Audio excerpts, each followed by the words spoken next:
नमस्कार। You and yoga में पुनः आपका स्वागत।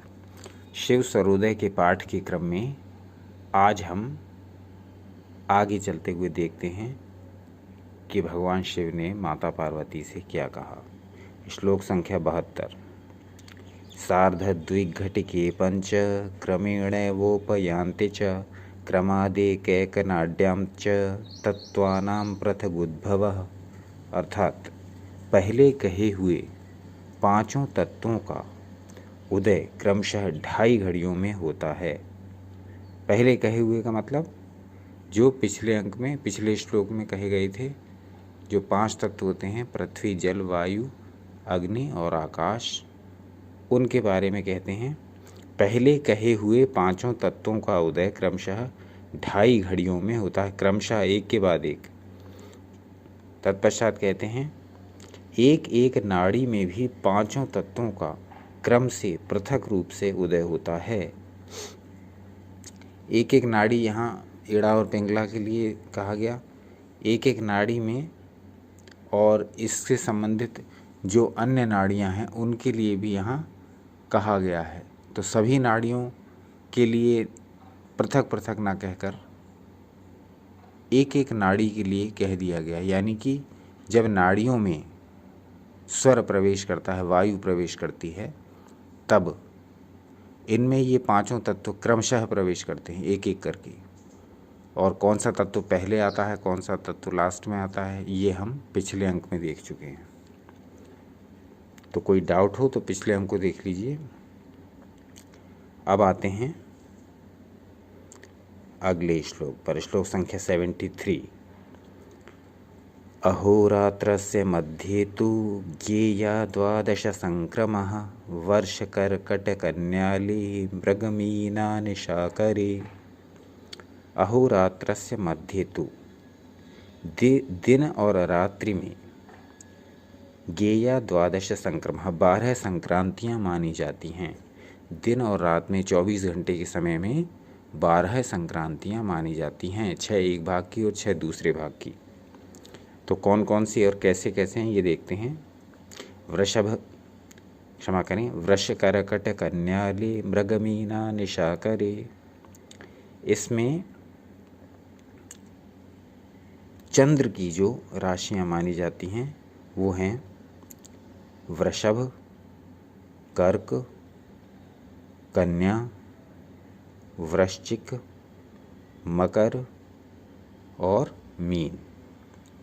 तो ये 6 राशियां जो हैं ये मानी जाती हैं चंद्र नाड़ी की। ये चंद्रमा से संबंधित हैं और इनको इड़ा नाड़ी से संबंधित माना गया है। अब आगे का श्लोक देखते हैं। श्लोक संख्या 74। मेष सिंहौ च कुंभश्च तुला च मिथुनं धनम् उदये दक्षिणे ज्ञेयः शुभाशुभ विनिर्णयः। अब देखते हैं कि दूसरी नाड़ी अर्थात सूर्य नाड़ी की राशियां कौन कौन सी हैं। तो ये हैं मेष सिंहौ च कुंभश्च तुला च मिथुनं धनम्। अर्थात मेष, सिंह, कुंभ, तुला, मिथुन और धनु राशियां सूर्य की होती हैं। मेष, सिंह, कुंभ, तुला, मिथुन और धनु, ये राशियां हमारी पिंगला नाड़ी से संबंधित हैं, सूर्य स्वर से संबंधित हैं। अब आगे कहते हैं उदये दक्षिणे ज्ञेयः शुभाशुभ विनिर्णयः।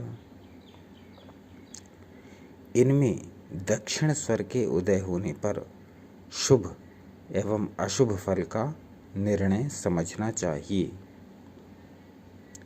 तो कहने का अर्थ ये है कि 24 घंटे को 2 भागों में बांटा गया।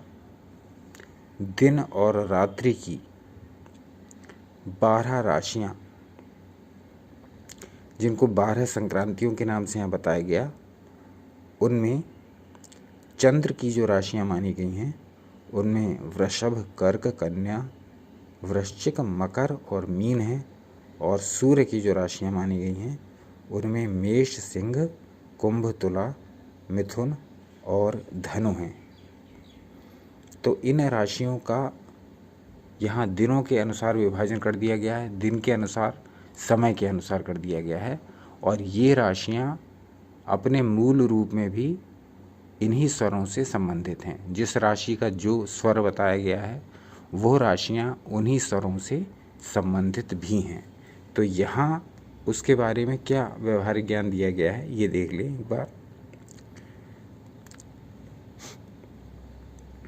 अब ये श्लोक संख्या 74 में जो बताया गया कि मेष, सिंह, कुंभ, तुला, मिथुन और धनु राशियाँ सूर्य की होती हैं।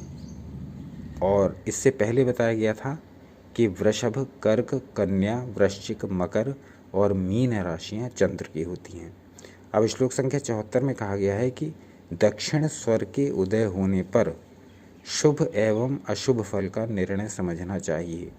तो इसका विपरीत लागू होगा इन राशियों पर, यानी वृषभ, कर्क, कन्या, वृश्चिक, मकर और मीन पर। इनमें बाएं स्वर के उदय होने पर शुभ एवं अशुभ फल का निर्णय समझा जाएगा। तो कहने का अर्थ ये है कि जो राशियां जिस स्वर से संबंधित हैं उनके अनुसार जो राशियां सूर्य से संबंधित हैं, यानी कि मेष, सिंह, कुंभ, तुला, मिथुन और धनु, इनमें यदि दायां स्वर उदित होता है, यानी कि इनका मूल स्वर उदित होता है, यानी कि ये जिससे संबंधित हैं वो स्वर उदित होता है, तब यानी दक्षिण स्वर यानी पिंगला नाड़ी, तो शुभ एवं अशुभ फल का निर्णय समझना चाहिए। तब इनके लिए ये शुभ होगा। जो इनका मूल स्थान है उससे संबंधित यदि स्वर चल रहा होगा तो उसमें जब ये कार्य करेंगे तो उसके लिए शुभ होगा। यानी कि अब इसको, ये बात बहुत कॉम्प्लिकेटेड हो गई, अब इसको थोड़ा सरल करके समझ लेते हैं। ये हमने विस्तार से समझने के लिए इस पर इतनी व्याख्या दी। अब हम इसको बहुत सिंपली समझ लें जिससे कि ये हमारे व्यवहार में आसानी से आ जाए। जो राशियाँ इड़ा नाड़ी यानी चंद्र से संबंधित हैं वो हैं वृषभ, कर्क, कन्या, वृश्चिक, मकर और मीन। ये राशियाँ चंद्र की हैं। इनमें चंद्र स्वर चल रहा हो तब शुभ कार्य के लिए तैयार हुआ जा सकता है।